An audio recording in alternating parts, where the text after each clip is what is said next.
My mom would say, regardless of your skin color, regardless of how you speak or how you look, you could do anything you want.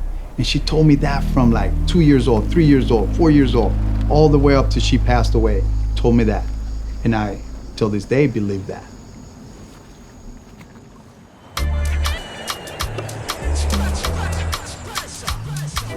I'm Eric Cedeno, and on social media, people know me as the Bicycle Nomad. I did the Underground Railroad in 2014 and 2020, and that's when I started thinking, maybe I should travel through history with the bike.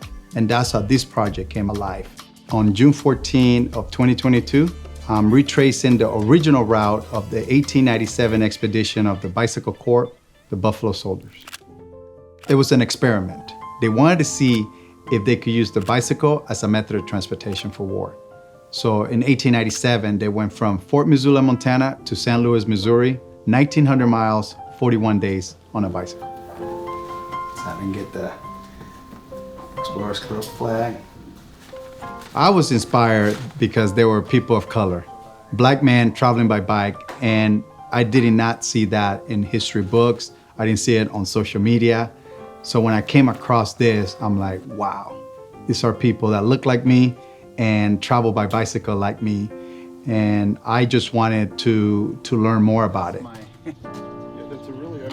Yeah, to me, I was fascinated. The first time I read the story of the Buffalo Soldiers, the Bicycle Corps, it's about 12, 13 years ago, and I was just fascinated with how the bikes look. Mm-hmm. Then I was fascinated that it was 20 black soldiers and how they packed and all that stuff.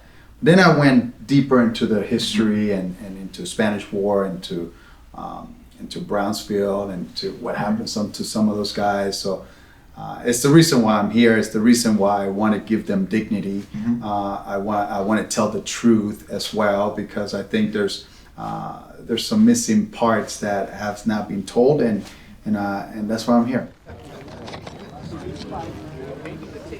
Good morning, finally here, June 14, 2022, 125 years in the making. Buffalo Soldiers retracing history.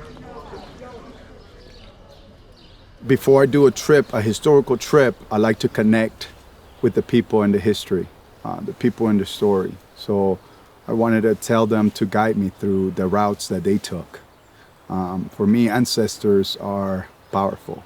So I was telling them, Private John Finley, Private John Wilson, Mingo Sanders, please guide me through the same routes that you guys took. So protect me.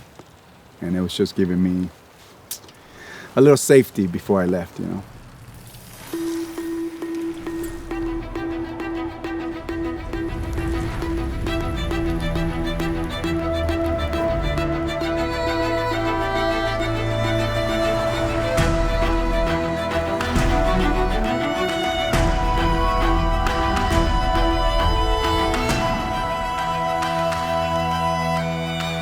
I feel energetic to finally be on the route of the Buffalo Soldiers.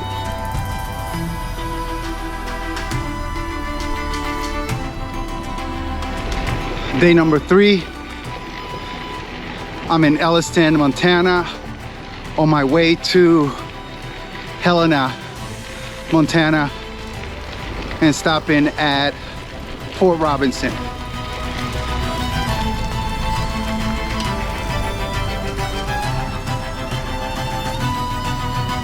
You can't go across the creek up over the other side of the hill, which is called 16 Mile Creek, because they took the bridge out.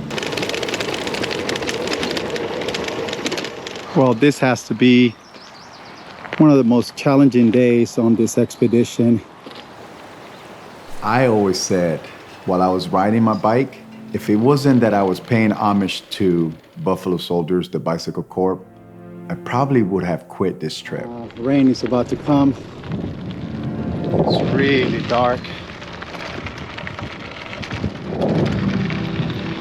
And I still have about 30 more miles.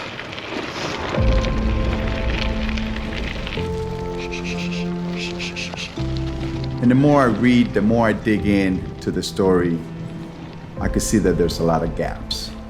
we can't figure out names of the guys. I could tell you who the lieutenant was, who the doctor was, and who the journal was. But how come I cannot tell the name and the faces of 20 black soldiers? Why was that not as important as the other guys? Without those 20 guys, we would not be sitting here, because history would not have been made without those 20 guys. So the dignity has to be given to those men, because it wasn't given to them while they were alive.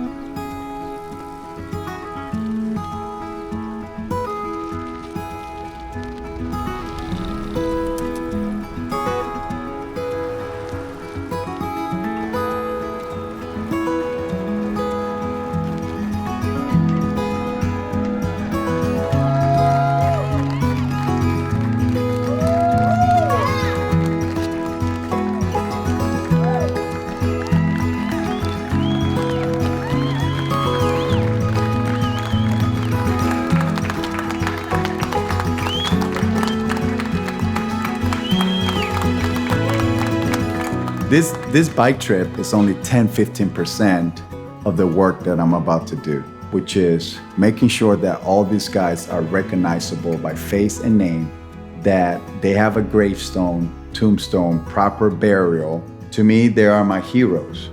Those are the guys that I look up to. About a week ago, my dad says, maybe you were selected to do this, and that's emotional.